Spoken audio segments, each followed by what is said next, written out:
Good afternoon. Welcome to Area Shores Prepping. I'm your host, Greg. Thank you for liking and subscribing to my channel. I do appreciate you. Keep doing it. At this point in the United States, I want to ask you some questions, and you don't need to put it in comments unless you absolutely want to. But I want you to think about where you're at, what your position is as a citizen in the United States under this administration. I want you to just go along with me for a minute and see where my logic goes. First off, under this administration, first thing the usurper in chief did was cancel the XL pipeline, which would have brought 1 million barrels of oil to the refineries to keep us energy independent. He canceled that right away. 16,000 jobs estimated lost. Now the buffoon in chief is saying he wants to cancel another pipeline in Michigan, bringing 40,000 barrels a week into the United States. He's considering it. Commander-in-Chief administration is also waging war against your Second Amendment rights, filing red flag memos and everything else to get the firearms out of law-abiding people's hands. And I say law-abiding, lawfully owned. And yet, across this nation, especially in Chicago, New York, LA, all the other major cities, crime is at an all-time high. And the American citizen is unable to defend himself against these blackguards.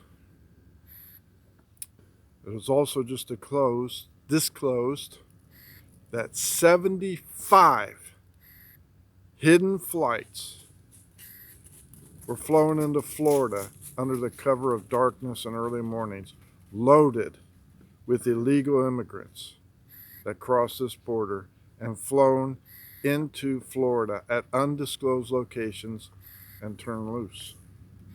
Are they required to have the vaccine? No. Are they required to be tested for the plague? No. They are accepted, brought in, and released. Does the public know who they are? No. Does the government know who they are? They only have the word of what that person tells them who's broken our laws. And yet, they are flooding our states, your neighborhood and mine, with people who we don't know and are not required to be vaccinated, are not required to lose their job as you and I are. Why is that? Why is he killing our oil supply and making us dependent on foreign nations? Why is he killing our jobs, having qualified people being laid off and fired? Why is he in cahoots with tech to suppress free speech, freedom of religion? Why is that? Why are people being held for over almost a year in a federal prison without even being brought to court? Why is Project Veritas reporters and James O'Keefe himself being raided at his house early morning by the FBI in search of a diary supposedly from Hunter Biden's daughter that was left supposedly abandoned in a former residence and turned back over to the police? Why is the FBI involved in anything like that? Why is the Department of Justice issuing memorandums declaring parents who object to critical race theory, allowing boys dressed in skirts and dresses to go into girls' bathrooms and locker rooms? Why are they being labeled potential domestic terrorists?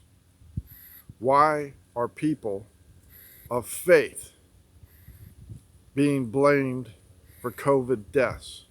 Why Is this being declared an emergency and mandates by the government forcing people into choices they don't want or lose their livelihood?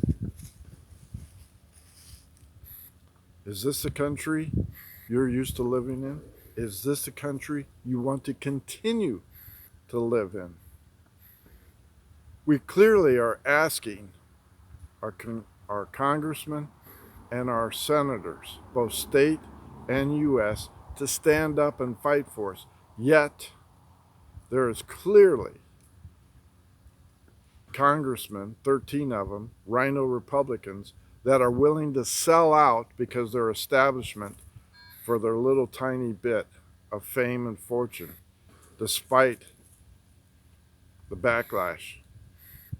There are 19 Republican senators that put in more pork in the spending bill, despite saying, oh, this is, loaded with this infrastructure bill and everything else. Yet they're willing to sell us out. It's time for a change, folks. It definitely is. You might want to start thinking about how far you are willing to be pushed, and then say, okay, it's time to protest peacefully. Think about it. Ask yourself those questions. Look at it in a broader perspective. Greg out.